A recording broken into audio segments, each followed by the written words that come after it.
जोधपुर के सुंदर सुंदर फोर्ट देखने के बाद हमारी गाड़ी पहुंची जैसलमेर शहर। वेदर तो यहाँ का इतना प्लेजेंट था कि जैसे हमें इनवाइट ही कर रहा हो। जैसलमेर में हम बीएसएफ के ऑफिसर्स मेस में ही रुके थे। जैसलमेर फोर्ट 1156 एडी में राजा रवल जैसल ने बनवाया था और इसी के नाम पर जैसलमेर शहर का नाम पड़ा। सबसे इंटरेस्टिंग बात बताऊँ इस फोर्ट की, यहाँ पर ऑलमोस्ट 5000 फैमिलीज रहती है। ना कि रहती है, वो यहाँ पर बिजनेस भी चलाती है।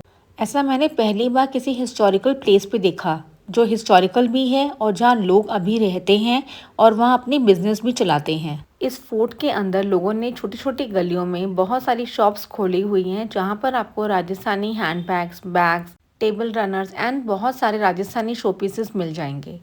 बट जहाँ बात हाइजीन और साफ़ सफाई की हो, वो यहाँ पर नज़र नहीं आती। फोर्ट के टॉप पे चारों डायरेक्शन पे एक कैनन पॉइंट्स बनाए हुए हैं, जहाँ से ये शहर बहुत सुंदर दिखता है।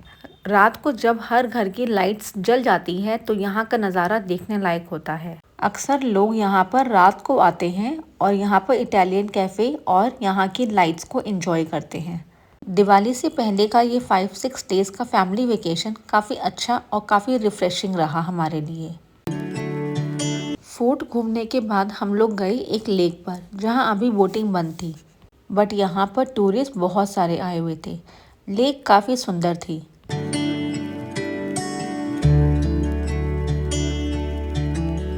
लेक के बीचों बीच एक मॉन्यूमेंट खड़ा हुआ था जो काफ़ी अट्रैक्ट कर रहा था। काफ़ी फिल्मों की शूटिंग यहाँ पर हो रखी होगी। क्लीन और हाइजीन यहाँ पर भी देखने को नहीं मिली। यहाँ के सारे हिस्टोरिकल आर्किटेक्चर गोल्डन स्टोन से बने हुए थे, इसीलिए इस शहर को गोल्डन सिटी भी कहा जाता है।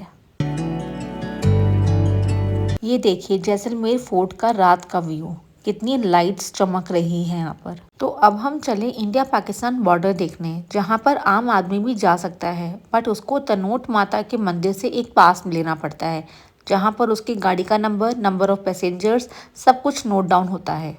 रास्ते में हमने खूब सारी विंडमिल देखी और बच्चों को हमने इसका बेनिफिट भी बताया। पूरे रास्ते में एक ही सवाल सोचती रही, वैसे राजस्थान में पानी की बहुत कमी है, बारिश भी बहुत कम होती है, लेकिन अब यहाँ पर दूर दूर तक देखो, जो इनके पेड़ है, बुशेज हैं, सारे के सारे ग्रीन हैं। और अब हम पहुँचे इंडिया पाकिस्तान के बॉर्डर पे, जहाँ से पिलर नंबर 609 दिखता है।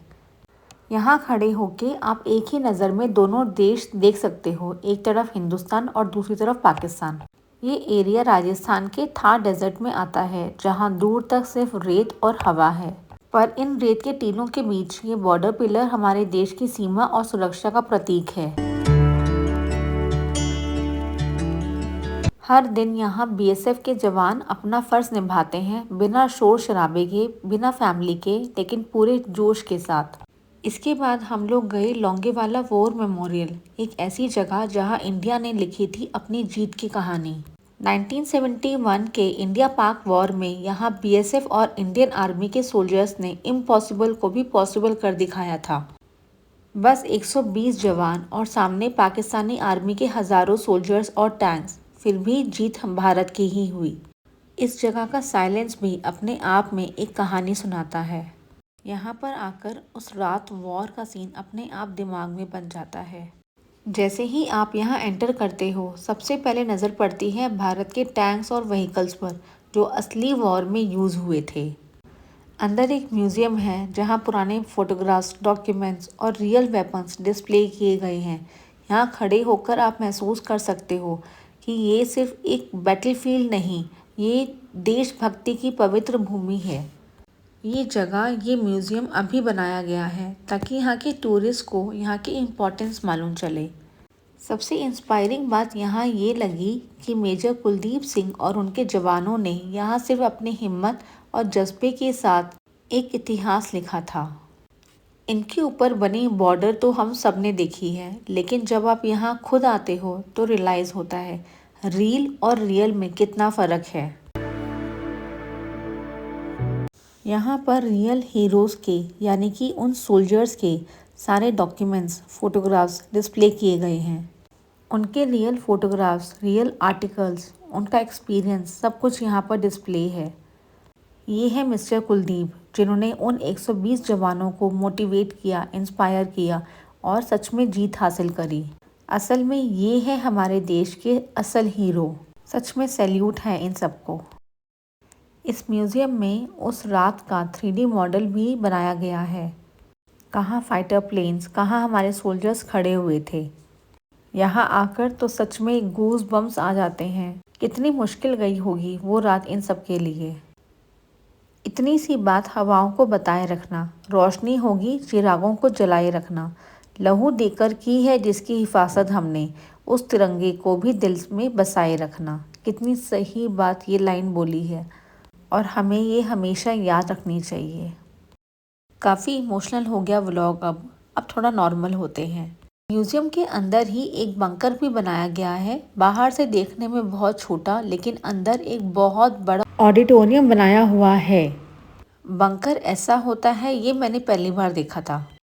यहाँ इन्होंने 150 लोगों की सिटिंग अरेंजमेंट करी हुई है और वॉर डॉक्यूमेंट्री मूवी भी हमने यहाँ पर देखी। अगर आप जैसलमेर आ रहे हो तो इस प्लेस को ज़रूर विज़िट करना। ये सिर्फ एक टूरिस्ट स्पॉट नहीं है, ये वो जगह है जहाँ हर इंडियन अपने सोल्जर्स पर, अपने BSF पर प्राउड फील करता है। सच में salute to the heroes of Longewala, जिन्हें दुनिया कभी नहीं भूल सकती। इस बार हमने वो असली जगह भी देखी जहाँ पर वॉर हुई थी। Yes, this is the place जहाँ पर वॉर हुई थी। इस जगह पर सिपाही बैठकर गोली चलाते थे और उस जगह से आए थे पाकिस्तानी सोल्जर्स। नेक्स्ट हम लोग पहुँचे तनोट माता मंदिर, जैसलमेर के बॉर्डर के पास। ये मंदिर अब बहुत बड़ा और बहुत सुंदर बना दिया गया है, लेकिन पहले ये मंदिर बहुत छोटा सा होता था, जैसा हमने बॉर्डर मूवी में देखा था। इस मंदिर की बहुत मान्यता है, स्पेशली नवरात्रों में। इस मंदिर की कहानी बहुत इंटरेस्टिंग है। 1965 और 1971 के इंडिया पाकिस्तान वॉर के टाइम जब पाकिस्तानी आर्मी ने इस एरिया पर हज़ारों बॉम्ब गिराए थे, तो उनमें से एक भी बॉम्ब मंदिर के आसपास नहीं फटा। आज भी उन्हीं बॉम्ब्स को मंदिर के अंदर डिस्प्ले किया गया है। ये वही पाकिस्तानी बॉम्ब्स है जो उस टाइम पाकिस्तानियों ने यहाँ पर गिराए थे और मंदिर के आसपास एक भी बम नहीं फटा और मंदिर को जरा सी भी नुकसान नहीं हुआ। ये फ़ोटो रियल धर्मवीर की है, जिसमें सनी देओल ने बॉर्डर मूवी में एक्टिंग करी थी। मंदिर की कंप्लीट मेंटेनेंस और पूरी सेवा BSF के जवान करते हैं। जब आप यहाँ आरती के वक्त आते हो तो BSF के सोल्जर जय माता दी के नारे लगाते हैं, तो वो वाइब्रेशन आपके दिल तक जाती है। नवरात्रों में तो यहाँ पर पैर रखने की भी जगह नहीं होती। पूरे मंदिर में भक्तों की भीड़ लग जाती है। कहते हैं इस मंदिर में माँ के सामने जो मांगो वो पूरा हो जाता है। हम यहाँ शाम पर पहुँचे ताकि हम लोग यहाँ पर शाम की आरती अटेंड कर सकें। 6 से 7 पूरा 1 घंटा यहाँ पर शाम की आरती का समय होता है।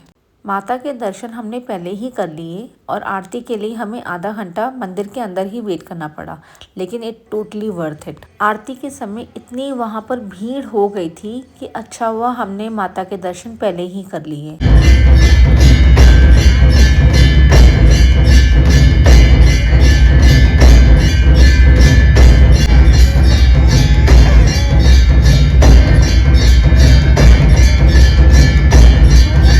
आरती की यहाँ पर वाइब ही अलग थी। डे 2 में हम पहुँचे कुलधारा। कुलधारा एक गांव था जो कहते हैं रातों रात लोगों ने खाली कर दिया, क्योंकि वहाँ के राजा की नीयत अच्छी नहीं थी। कुछ लोग ये भी कहते हैं कि सूखा पड़ने की वजह से ये लोगों ने ये गांव खाली कर दिया और जो बुजुर्ग थे उन्होंने यहीं दम तोड़ दिया। ये जगह हॉरर प्लेस में काउंट होती है। यहाँ पर रात को आना बिल्कुल मना है। घूमते और मस्ती करते हुए हम अपने लास्ट डेस्टिनेशन पहुँचे, जो था सैंड ड्यून्स, जो बहुत ही अच्छा और एडवेंचरस पार्ट था पूरे ट्रैवल का। बच्चों ने यहाँ पर खूब मस्ती करी। सैंड को देखते ही शिवी ने यहाँ पर खूब मस्ती करी और उसके साथ ही लवी ने खूब इंजॉय करा। ये जगह भी बहुत सुंदर थी और इनका पीक टाइम भी अक्टूबर एंड से शुरू हो जाता है। यहाँ के कैंप भी बहुत ही क्लीन हाइजीन थे। यहाँ पर बच्चों की मस्ती फुल ऑन थी। पूरी ट्रिप में इनको यहीं पर सबसे ज़्यादा अच्छा लग रहा था। शिवी ने तो यहाँ पर इतनी मस्ती करी कि जैसे उसको यहीं पर छोड़ दो और वो घर आना ही नहीं चाहती। सैंड ड्यून्स में हाँ, और यहाँ पर मस्ती ना करो, कैमल राइड ना करो, वो तो यहाँ पॉसिबल हो नहीं सकता। हमने सबसे पहले ली एटीवी राइड, जो इस ट्रिप का सबसे अच्छी राइड थी, जिसको करने में हमें बहुत अच्छा लगा। उसने हमें ये बाइक चलाने भी दी। सारी वीडियो, सारी फोटोग्राफ्स वो ही बना रहे थे, मानो वो एक्सपर्ट हो। पीक मंथ्स में तो यहाँ पर जगह ही नहीं होती, हर तरफ एटीवी राइड, बाइक और कैमल्स ही दिखते हैं। थोड़ी सी बाइक मैंने भी चलाई, बहुत अच्छा लगा। यहाँ पर हम सब ने इतनी मस्ती करी कि पूरे ट्रैवल की थकान ही उतर गई। 5-6 दिन की थकान पूरी इस ट्रैवल और एडवेंचर ने ख़त्म कर दी। मानो यहाँ पर दोबारा आ जाओ और पूरा ट्रैवल दोबारा से शुरू करो, ऐसा फील यहाँ हो रहा था। इसके बाद हम लोगों ने करी कैमल राइड। इस सीन को देख के तो लग रहा था जैसे एक सीनरी सी बन गई हो। राजस्थान की ऐसी ही सीनरी होती है ना। जब से हमारी राजस्थान की ट्रिप शुरू हुई तब से शिवी कैमल राइड बोल रही थी, लेकिन जैसे ही कैमल पर बैठी उसको वहाँ पर डर लगने लगा और उसने बोलना शुरू कर दिया कि प्लीज़ उतारो, प्लीज़ उतारो। लेकिन बाद में वो भी नॉर्मल हो गई, उसने वो बहुत इन्जॉय करा। कैमल राइड के बाद हमने खिंचवाई बहुत सारी फोटोग्राफ्स और इस पूरे व्यू को खूब इन्जॉय करा। सबसे ज़्यादा यहाँ पर किसने इन्जॉय करा वो आप खुद ही देख लो।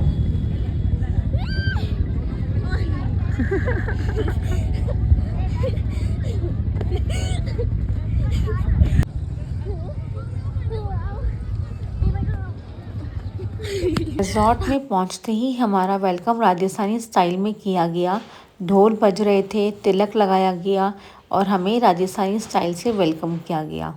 तो यहीं ख़त्म होता है हमारा ट्रैवल व्लॉग। अगर आपको मेरा व्लॉग पसंद आया हो तो प्लीज़ चैनल को सब्सक्राइब करना एंड कमेंट करना आपको कौन सा पार्ट अच्छा लगा। ओके, मिलते हैं नेक्स्ट व्लॉग में।